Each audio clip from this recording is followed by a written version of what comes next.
नमस्कार, मैं हूं सौरभ शर्मा। आप देख रहे हैं हकीकत क्या है। बहुत स्वागत आप सभी का। 24 घंटे में हिंदुस्तान में एक ऐसा रिकॉर्ड बनने वाला है जो कोई शायद तोड़ ना पाए। नरेंद्र मोदी एक ऐसा रिकॉर्ड बनाने जा रहे हैं जो देश के 13 प्रधानमंत्री तो नहीं बना पाए। 10 जून यह तारीख हिंदुस्तान के पॉलिटिकल इतिहास में दर्ज हो जाएगी। नरेंद्र मोदी जवाहरलाल नेहरू का रिकॉर्ड तोड़ने वाले हैं। लगातार नॉट आउट रहे Narendra Modi longest serving elected prime minister of India बनने जा रहे हैं। जवाहरलाल नेहरू पहला चुनाव 13 मई 1952 को जीते थे और वो प्रधानमंत्री की कुर्सी पर 27 मई 1964 तक रहे। नरेंद्र मोदी 26 मई 2014 से लगातार हिंदुस्तान के प्रधानमंत्री हैं और अभी आने वाले कई वर्षों तक रहेंगे भी। नरेंद्र मोदी ने हिंदुस्तान में एक नई पॉलिटिकल परंपरा की शुरुआत की। मोदी ने सिर्फ एक नया रिकॉर्ड नहीं बनाया है, हिंदुस्तान में पॉलिटिक्स करने का तरीका बदल दिया है। एक अकेला मोदी सारे विरोधियों पर भारी है। एक अकेला मोदी सारी परिवारवादी पार्टियों को लगातार हरा रहा है, बार बार हरा रहा है। न कल मोदी के सामने कोई परिवार टिका था, न आगे मोदी के सामने कोई परिवार टिकने वाला है। 4,398 दिन, 1,05,552 घंटे, 63,33,120 मिनट, 37,99,87,200 सेकेंड। नरेंद्र मोदी ने जवाहरलाल नेहरू के रिकॉर्ड की बराबरी कर ली है। जो कोई और न संभव कर सका, वो मोदी ने संभव कर दिखाया। 13 मई 1952 से 27 मई 1964 तक, यानी 4,398 दिन तक जवाहरलाल नेहरू देश के पहले निर्वाचित प्रधानमंत्री रहे। और अब 26 मई 2014 से 9 जून 2026 तक, यानी 4,398 दिन तक देश के longest serving elected prime minister रहकर नरेंद्र मोदी ने जवाहरलाल नेहरू के रिकॉर्ड की बराबरी कर ली है। अब जैसे ही कैलेंडर में 10 जून की तारीख आएगी, नरेंद्र मोदी नया इतिहास रच देंगे। मोदी लगातार 4,399 दिन तक निर्वाचित प्रधानमंत्री रहने वाले देश के पहले लीडर बन जाएंगे। मैं नरेंद्र दामोदर दास मोदी ईश्वर की शपथ लेता हूं कि मैं विधि द्वारा स्थापित भारत के संविधान के प्रति सच्ची श्रद्धा और निष्ठा रखूंगा। मैं भारत की प्रभुता और अखंडता का अक्षुण्ण रखूंगा। मैं संघ के प्रधानमंत्री के रूप में अपने कर्तव्यों का श्रद्धापूर्वक और शुद्ध अंतःकरण से निर्वहन करूंगा। मैं नरेंद्र दामोदर दास मोदी ईश्वर की शपथ लेता हूं कि मैं विधि द्वारा स्थापित। नेहरू के बाद और मोदी से पहले देश को 13 प्रधानमंत्री मिले। गुलजारी लाल नंदा, लाल बहादुर शास्त्री, इंदिरा गांधी, मोरारजी देसाई, चौधरी चरण सिंह, राजीव गांधी, वीपी सिंह, चंद्रशेखर, पीवी नरसिम्हा राव, एचडी देवेगौड़ा, इंद्र कुमार गुजराल, अटल बिहारी वाजपेयी, मनमोहन सिंह, इन सब ने देश की कमान संभाली।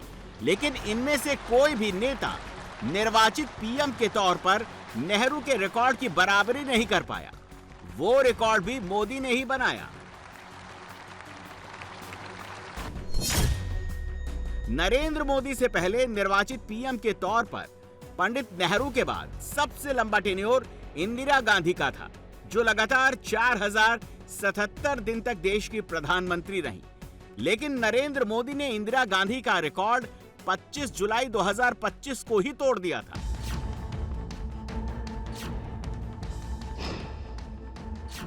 और अब नरेंद्र मोदी इस लीग में जवाहरलाल नेहरू से भी आगे निकलने जा रहे हैं। आज मोदी ने नेहरू के 4,398 दिन की बराबरी की। 10 जून को मोदी 4,399 दिन के साथ देश के longest serving elected prime minister बन जाएंगे, सबसे आगे निकल जाएंगे। बहुत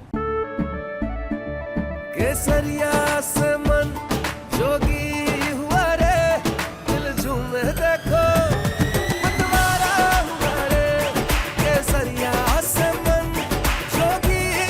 हर पल मनाओ केसरी त्योहार।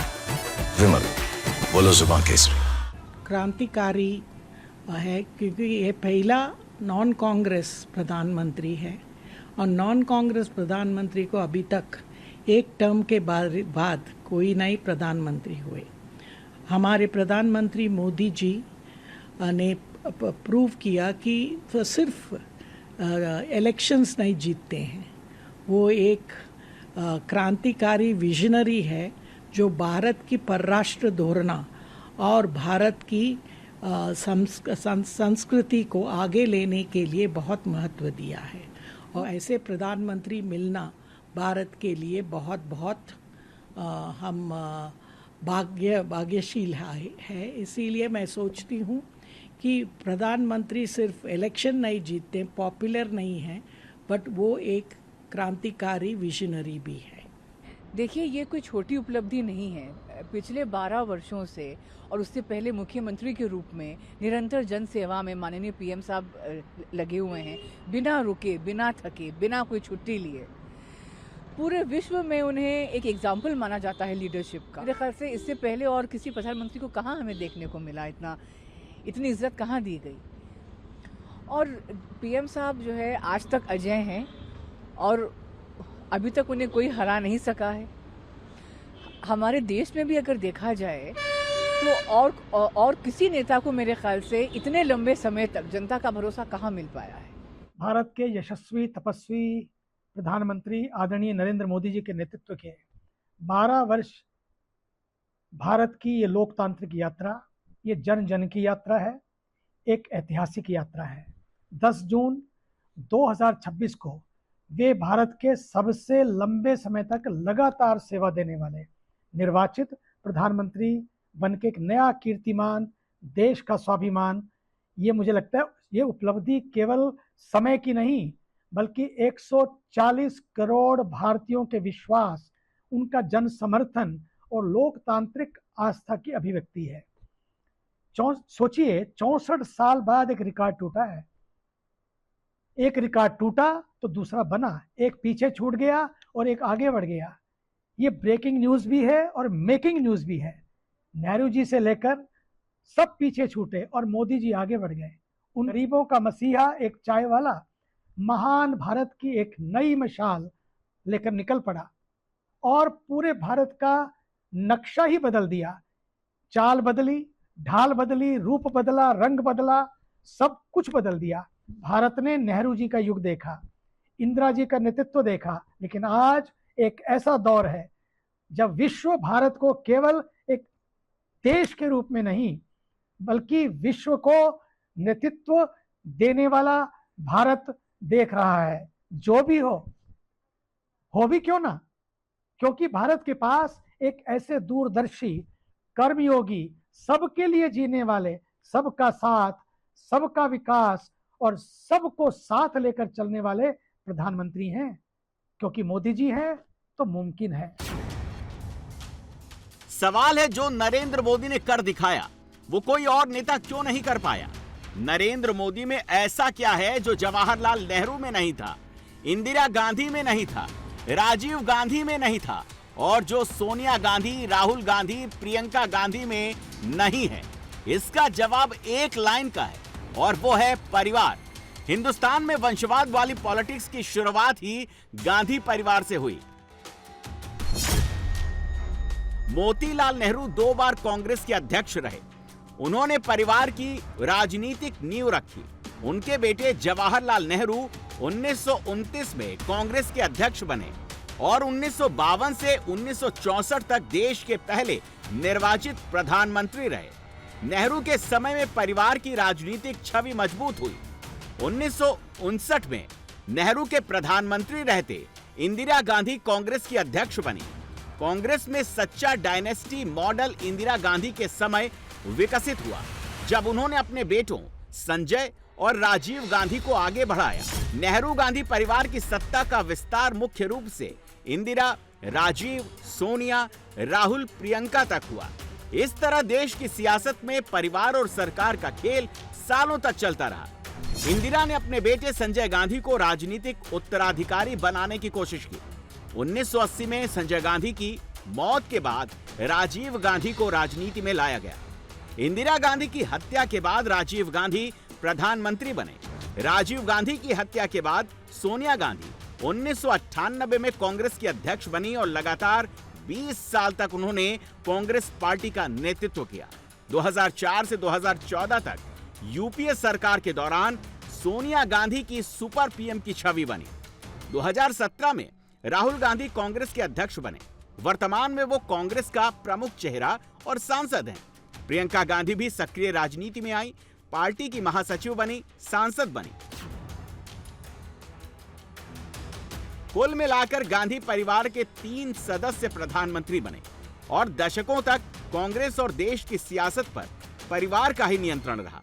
आजादी के बाद 50 से 55 साल गांधी परिवार ने सरकार पर प्रत्यक्ष या अप्रत्यक्ष नियंत्रण रखा।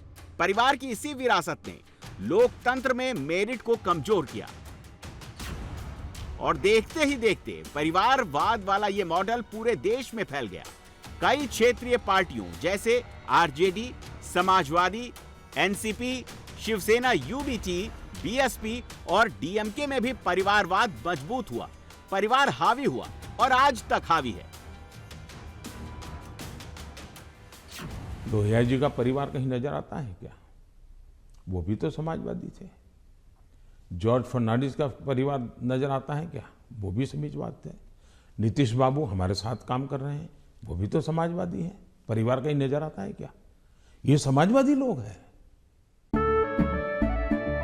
केसरिया से मन जोगी हुआ रे, दिल झूमे देखो मतवारा हुआ रे। केसरिया से मन जोगी हुआ। हर पल मनाओ केसरी त्योहार। विमल, बोलो जुबान केसरी। लेकिन ये लोग देखिए, पूरा परिवार। मुझे एक बार किसी ने चिट्ठी भेजी थी, मैं तो भूल गया आज। उन्होंने कहा कि इनके परिवार से, ये सपा जो है उत्तर प्रदेश का, 45 लोग ऐसे थे जो किसी न किसी पद पर थे। एक ही फैमिली के 45 लोग। 25 साल की उम्र के करीब करीब सभी व्यक्ति को चुनाव लड़ने का मौका दिया गया है। क्या ये परिवारवाद का लोकतंत्र के लिए खतरा है? इसलिए मैं कह रहा हूं, एक परिवार से अनेक लोग जनता के बीच में जाएं, एक परिवार से 2 लोग जाएं, 3 लोग जाएं और जनता उनको चुनाव करके भेजे, वो एक राजनीति का पहलू है। लेकिन दूसरा, एक परिवार के लोग ही उस पार्टी के अध्यक्ष बने, उस पार्टी के ट्रेजरर बने, उस पार्टी का पार्लियामेंट्री बोर्ड बने। पिताजी अगर नहीं कर सकते हैं तो बेटा अध्यक्ष बने, बेटा नहीं कर सकता है और बूढ़ा हो गया है तो उसका बेटा अध्यक्ष करे, पिता नहीं रहे तो पुत्र करे। ये जो विरासत और वारसा बारिश के रूप में चल रहा है, डायनेस्टी के रूप में चल रहा है, कोई डायनेमिक्स है ही नहीं, ओनली डायनेस्टी। ये जब बनता है, पार्टी परिवार की बन जाती है। और आप देखिए हिंदुस्तान की बर्बादी कहाँ से हो रही है। जम्मू कश्मीर से शुरू करिए, पंजाब में देखिए परिवार वाली पार्टी, आप हरियाणा में देखिए परिवार की पार्टी, उत्तर प्रदेश देखिए परिवार की पार्टी, झारखंड देखिए परिवार की पार्टी, आप तमिलनाडु में जाइए परिवार की पार्टी। ये परिवार ही पार्टी चलाता है। परिवार जो चाहे उनका भला। ये लोकतंत्र के लिए बहुत से बड़ा खतरा है। जब परिवारवादी राजनीति चलती है, परिवार ही सर्वोपरि होता है। परिवार को बचाओ, पार्टी बचे या न बचे, परिवार को बचाओ, देश बचे या न बचे, ये जब होता है तब सबसे पहले कैजुअलिटी कौन सी होती है? परिवारवादी राजनीति में कैजुअलिटी कौन सी होती है?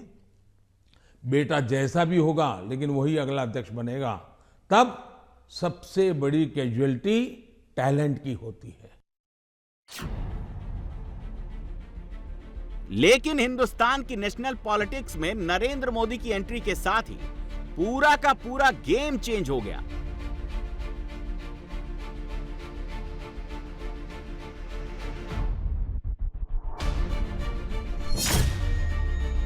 मोदी का जन्म साधारण परिवार में हुआ। मोदी के पास कोई राजनीतिक विरासत नहीं थी। नरेंद्र मोदी के परिवार का कोई भी सदस्य सक्रिय राजनीति में नहीं है। कोई भी रिश्तेदार किसी हाई प्रोफाइल पॉलिटिकल पद पर नहीं है। मोदी ने एंटी डायनेस्टी रुख अपनाया। परिवार को नहीं, पार्टी के कैडर को, युवाओं को बिना राजनीतिक बैकग्राउंड के राजनीति में आगे बढ़ाया। मोदी ने खुद को परिवारवाद के खिलाफ लड़ने वाला नेता बनाया। देश के लोगों की नजरों में मोदी की छवि सामान्य व्यक्ति से प्रधानमंत्री के पद तक पहुंचने वाले लीडर की बनी और मोदी विरोधियों की सालों साल से चली आ रही डायनेस्टिक पॉलिटिक्स धीरे धीरे करके एक राज्य से दूसरे राज्य और फिर नेशनल लेवल पर पॉलिटिक्स से गायब होती चली गई। उनका परिवार ही देश है। उनके लिए उनका परिवार ही देश है। मेरे लिए मेरा देश ही मेरा परिवार है। कमाने के लिए मेरे पास सिर्फ और सिर्फ आपके आशीर्वाद है, आपका प्यार है, आपका विश्वास है। मैं भाइयों बहनों कुर्सी के लिए पैदा नहीं हुआ। मेरे देशवासियों, मैंने घर, परिवार,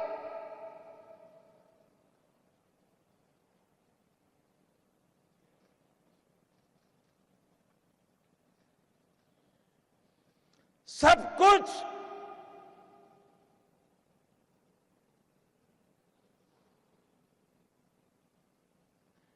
देश के लिए छोड़ा है।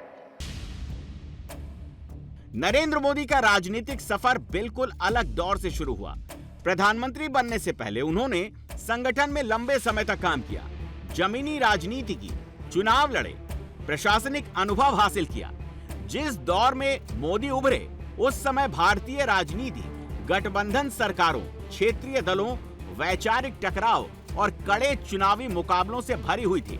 राष्ट्रीय राजनीति में किसी एक पार्टी का वैसा दबदबा नहीं था जैसा आजादी के बाद कांग्रेस का हुआ करता था। 20वीं सदी के अंत और 21वीं सदी के शुरुआत के दौर में देश की राजनीति खंडित जनादेश, गठबंधन की मजबूरियों, भ्रष्टाचार के आरोपों और अलग अलग राजनीतिक विचारों से प्रभावित रही। ऐसे माहौल में राष्ट्रीय नेतृत्व हासिल करने के लिए भी लगातार चुनाव जीतना और जनता का समर्थन बढ़ाना जरूरी था। और ये काम नरेंद्र मोदी ने अपनी लोकप्रियता के दम पर मुमकिन किया। कार्यकर्ता से मुख्यमंत्री और फिर प्रधानमंत्री बनने तक मोदी का सफर लगातार चुनावी सफलताओं और जन समर्थन पर ही आधारित रहा। और इसी जन समर्थन के दम पर मोदी आज नेहरू के रिकॉर्ड की बराबरी कर चुके हैं और कुछ घंटों बाद ही नेहरू का रिकॉर्ड तोड़कर एक नया कीर्तिमान स्थापित करने वाले हैं।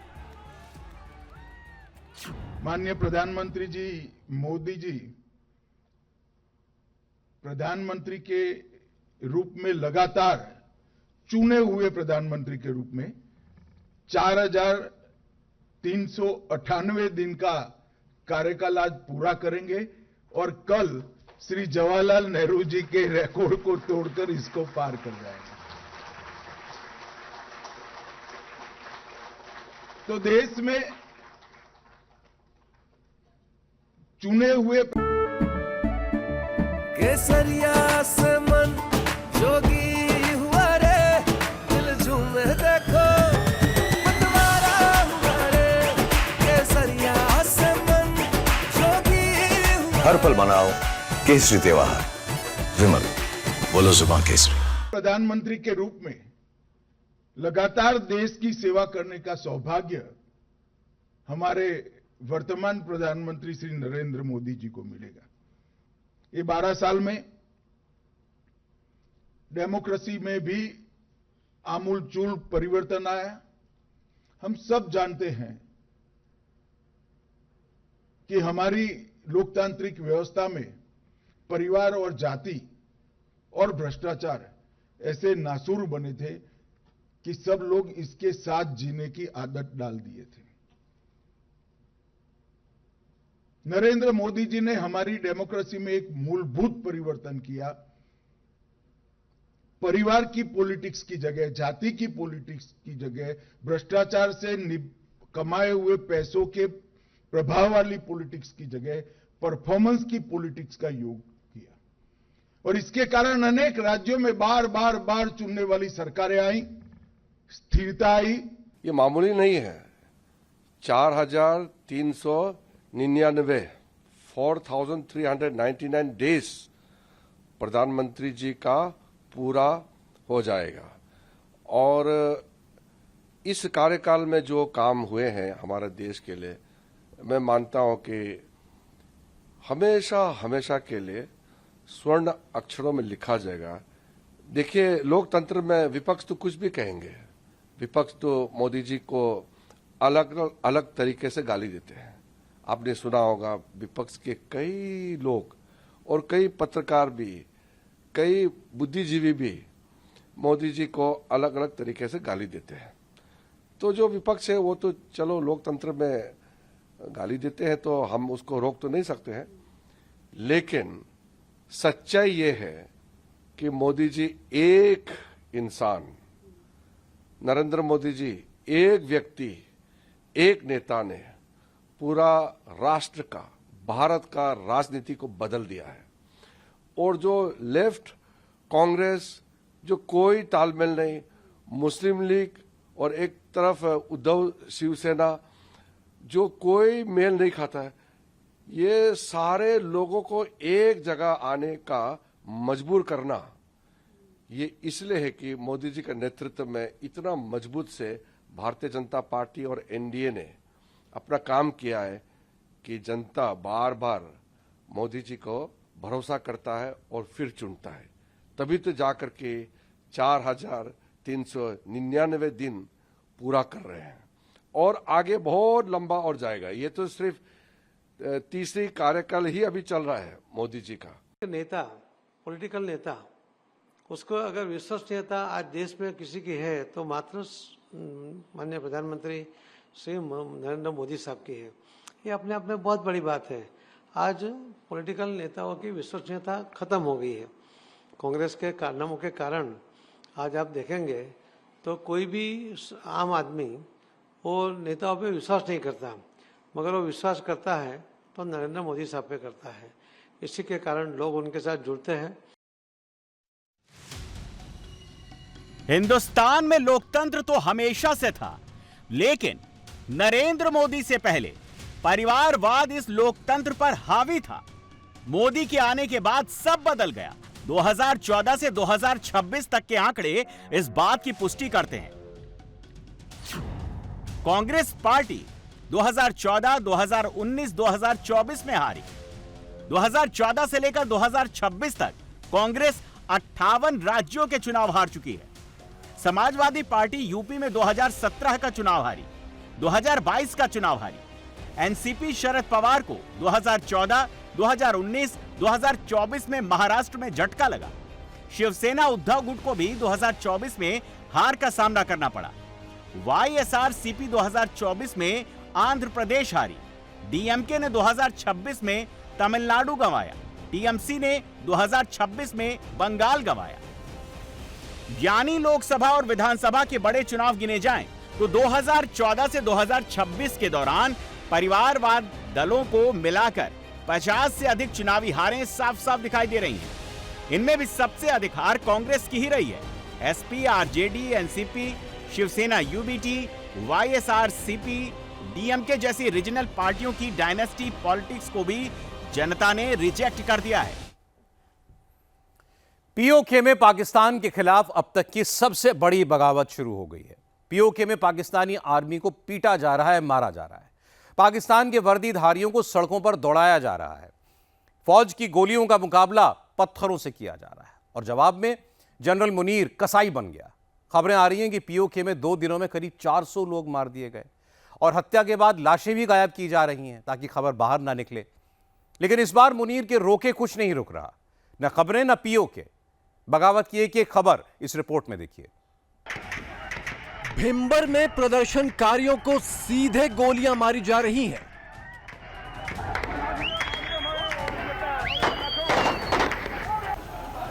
मुजफ्फराबाद में सीधे सिर का निशाना लेकर फायर किया जा रहा है।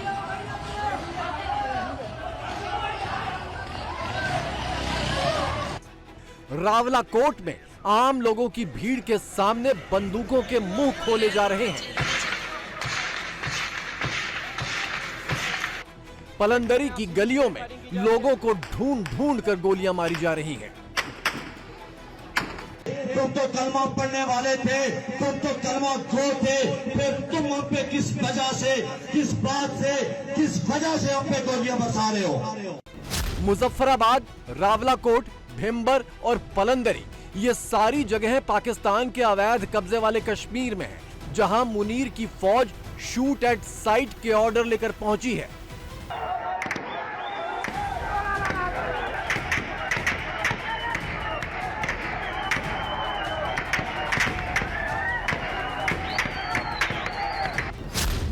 नौ जून को पीओके में कत्ले-आम। रावलाकोट के अंदर हमारे भाइयों को सीधे स्ट्रेट फायर मारे जा रहे हैं, उन पे शेलिंग की जा रही है। कश्मीर में 400 सुपॉइस को पता ही नहीं रेजने हमारी सुना प्यारे तो यार तुस एक गलत साइड कश्मीरी ने क्या गलती दी। बलोची अपना हक मांगे, बलोची गद्दार। अपने राइट्स के लिए अगर आज आजाद कश्मीर उठ खड़ा हुआ है तो आज आजाद कश्मीर भी गद्दार। हमने भी अब सर पे कफन बांध दिया है, मैं फिर वतन या फिर कफन दो ही बातें होंगी। सच यही है, वतन या कफन। पीओके में अब बस यही नारा है और इसी नारे को पीओके के गले में ही घोंट देने के लिए जनरल मुनीर ने अपनी पूरी फौज उतार दी है। सबसे भयानक मंजर भिम्बर में दिखा है, जहां पर एक रिहायशी इलाके में तड़ातड़ गोलियां चली।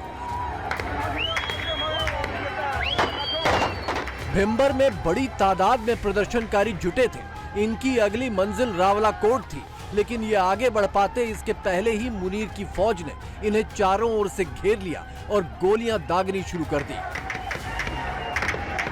लेकिन प्रदर्शनकारियों ने भागने की बजाय वहीं पर मोर्चा खोल दिया और पाकिस्तानी फौज के आगे डट कर खड़े हो गए।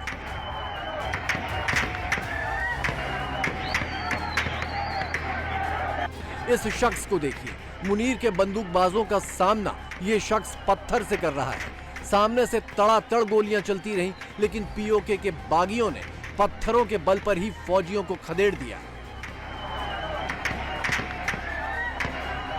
हालांकि इस अंधाधुंध फायरिंग के नतीजे में पीओके में लाशें बिछ गई हैं।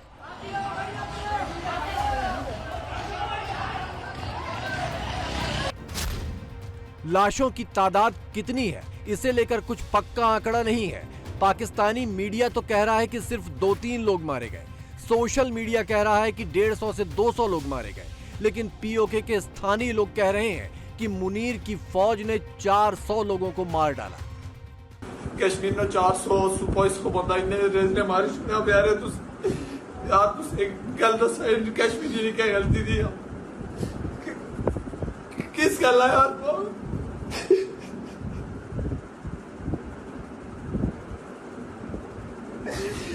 यार अपने हक की गल आवाज बुलंद करना कोई गुनाह यार।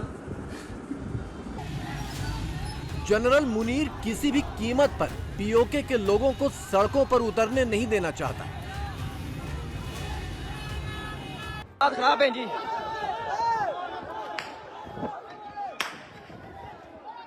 देख सकते हैं आप, सीधी स्ट्रेट फायरिंग की जा रही है, सीधी स्ट्रेट फायरिंग की जा रही है जी आवाम पे। बड़ी है, आंसू गैस चली गई है जी आंखों में।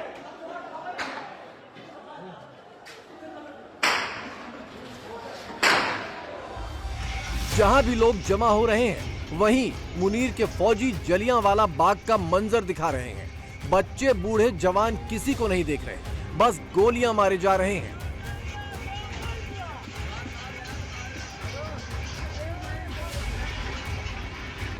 इन ताजरों ने आज तक क्या किया? क्या ये दहशतगर्द है? या मुझे ये बताओ कि ये जो ये गोलियां बरसा रहे हैं ये दहशतगर्द है? हमारा पूरा ताजर सारे ताजर, किसी के पास एक डंडा भी नहीं है। हमारी SOPs भी है कि हम पुरअमन एहतजाज करें, हम पुरअमन एहतजाज के लिए निकलेंगे, हम एक गमला भी नहीं तोड़ेंगे। हमारा एक चार्टर ऑफ डिमांड है जिस पर इन गुंडों ने साइन किए हुए हैं। मुझे चार्टर ऑफ डिमांड पूरा करने के बजाय हमने 9 तारीख की कॉल की, इन्होंने 7-6 तारीख से अपनी कार्रवाई शुरू की। मैं इनसे पूछता हूँ कि इनका जुर्म क्या है। 9 जून को पीओके में लॉकडाउन का ऐलान किया गया था। ये लॉकडाउन पाकिस्तानी फौज और सरकार के खिलाफ बुलाया गया था। आटा बिजली की महंगाई पीओके में 3 सालों से सबसे बड़ा मुद्दा बनी है। इसके अलावा रावलपिंडी की हुकूमत भी पीओके को नामंजूर है, लेकिन अपने खिलाफ जरा सी आवाज भी मुनीर को मंजूर नहीं है। लिहाजा रविवार से मुनीर के फौजियों ने प्रदर्शनकारियों और उनके धरना स्थलों को टारगेट पर ले लिया और सीधे लाशें गिरानी शुरू कर दी। नौजवानों, ये वक्त बाहर निकलने का है। रियासत के अंदर फोर्सेस मंगवा के दहशतगर्दी की जा रही है। रावलाकोट के अंदर हमारे भाइयों को सीधे स्ट्रेट फायर मारे जा रहे हैं, उन पे शेलिंग की जा रही है और दर्जनों नौजवान शहीद हो चुके हैं और सैकड़ों नौजवान जख्मी हैं। उनको बुनियादी तिबी अमदाद तक मैसर नहीं है। रियासत भर में ब्लैकआउट कर दिया गया है। मुनीर की फौज की करतूतों का अंदाजा पीओके के लोगों को पहले ही हो गया था। इसीलिए रविवार से ही लाउड स्पीकरों पर ऐलान किया जा रहा था कि दुश्मन की फौजें घुसाई हैं। मुनीर के बंदूकधारियों की खुली फायरिंग के बावजूद मंगलवार को वही हुआ जिसका ऐलान पहले से था। पूरा पीओके बंद कर दिया गया। बाजार दुकानों में सन्नाटा हो गया और बाजार दुकानें घर सब छोड़कर लोग बाहर निकल आए। मकसद बस एक कि रावलाकोट और मुजफ्फराबाद में पाकिस्तानी हुकूमत की ईंट से ईंट बजा देनी है। मुजफ्फराबाद की सूरत हाल से आगाह करता है। मुजफ्फराबाद में इस टाइम तकरीबन नाफिज है और पुलिस का इख्तियार भी और छापे मार रहे हैं मुसलसल ये लोग। मुजफ्फराबाद में कौर इमरान की गिरफ्तारी के लिए छापे मारे जा रहे हैं। जहाँ पर भी 2-3 बंदे इनको नजर आ रहे हैं सीधा स्ट्रेट फायर कर रहे हैं। हमने भी अब सर पे कफन बांध दिया है, या फिर वतन या फिर कफन, 2 ही बातें होंगी। तो सब भाइयों से दुआओं की दरख्वास्त है, जो भी हमें देख रहे हैं दुआ कीजिएगा तो हमें याद रखिएगा। पाकिस्तान ने इस्लाम के नाम पर जम्मू कश्मीर के लिए घड़ियाली आंसू खूब बहाए और उधर इस्लाम के नाम पर ही पीओके के लोगों को 78 सालों तक लूटता रहा। इस्लाम के नाम पर ही पीओके के लोगों को झूठे ख्वाब दिखाए, लेकिन आटा रोटी के सवाल पर मुनीर गोलियां मारने में भी नहीं हिचकिचाया। तो वहाँ ये कहा जाता था कि ये वो हिंदू बनिया है, जालिम है, जाबिर है और हम कश्मीरियों पर जुल्म कर रहा है। तो तुम तो हमारे भाई थे, तुम तो कलमा पढ़ने वाले थे, तुम तो कलमा खो थे, फिर तुम हम पे किस वजह से, किस बात से, किस वजह से हम पे गोलियां बरसा रहे हो। अपने हक के लिए बलोचिस्तान बागी है, हक के लिए ही खैबर पख्तूनख्वा बागी है, हक के लिए सिंध में भी आंदोलन चल रहे हैं और अब हक की यही लड़ाई पीओके में भी आर पार पर आ पहुंची है। लेकिन पंजाब में बैठी फौज और उसकी कठपुतलियां अपना हक मांगने वालों को गोलियां मार रही हैं, गद्दार का लेबल लगा रही हैं। बलोची अपना हक मांगे, बलोची गद्दार। सिंधी अपना हक मांगे, सिंधी गद्दार। पंजाबी अपना हक मांगे, पंजाबी गद्दार। पख्तूनख्वा के लोग अपना हक मांगे, पख्तूनख्वा के लोग गद्दार। और आज आज़ाद कश्मीर अपना हक मांग रहा है। वो तमाम बुनियादी ज़रूरियात मांग रहा है जो कि हर इंसान का हक है, अपनी फंडामेंटल नीड्स के लिए, अपने राइट्स के लिए। अगर आज आज़ाद कश्मीर उठ खड़ा हुआ है तो आज आज़ाद कश्मीर भी गद्दार, यानी कि पूरे मुल्क के तमाम सूबे जब जब अपना हक मांगे तब वो गद्दार। गद्दार आप हैं जो किसी को उसका हक नहीं देना चाहते। गद्दार आप हैं जो मुल्क के ऊपर जबरन मार्शल लॉ लगा के रखा हुआ है। गद्दार आप हैं जब भी किसी ने अपने हक के लिए आवाज उठाई है, किसी के भाई को उठवा लो, किसी के घर वीगो डाला भिजवा दो, किसी के घर धमकी अमेज फोन कॉल्स दिलवा लो। गद्दार आप हैं खाकी वर्दियां पहने हुए, बैजेस, सितारे और तमगे लगाए हुए। गद्दार हमारे मुल्क में छुपे बैठे हैं जो पिछले 80 साल से मुल्क को दीमक की तरह चाट रहे हैं। यासीन मलिक जैसे आतंकियों ने जम्मू कश्मीर में सालों साल खून बहाया, युवाओं के हाथ में बंदूक और पत्थर पकड़ाए। लेकिन एलओसी के दूसरी तरफ के युवा ने जब यही पत्थर पाकिस्तानी फौज के खिलाफ उठा लिए तो पाकिस्तानी फौज की परमानेंट गेस्ट और यासीन मलिक की बीवी आंसू बहाने लगी, शांति और बातचीत के डायलॉग देने लगी। इस दर्द और दुख की घड़ी में एक दर्दमाना अपील है इस राइट्स मूवमेंट के लीडरान के साथ और जो आज़ाद कश्मीर की हुकूमत के लिए कि हमें ये याद रखना चाहिए कि इंतशार, फोर्स और जबर कभी भी किसी मसले का हल नहीं निकाल सकती। हमें हमेशा डायलॉग का, रिकन्सिलिएशन का जो रास्ता और जो दरवाज़ा है उसको खुला रखना चाहिए, चाहे जितनी भी दूरियां हों, जितनी भी तकलीफ़ें, जितनी भी रंजिशें हों। हम अमन का और इत्तेहाद का रास्ता जो है चुनें और इस मसले को हल करने की तरफ जाएं। इसके अंदर मेरी भी जो भी काविशें, जो खिदमात जो हैं एक सालसी के तौर पे, वो आपकी बहन, आपकी बेटी की हाजिर हैं। आतंकी की बीवी ने इन गोलियों से आंखें मूंद रखी हैं जो उसके आका मुनीर की फौज ने पीओके के बेगुनाह लोगों पर दागी, बीच सड़क पर खुलेआम। मुनीर की कठपुतलियों ने इन लाशों से भी मुंह फेर लिया है जो पीओके में थोक के भाव गिर रही हैं। उल्टे मुनीर के वर्दीधारी बड़ी बेशर्मी से ये झूठा प्रोपेगेंडा कर रहे हैं कि प्रदर्शनकारियों ने फौजियों को मार डाला।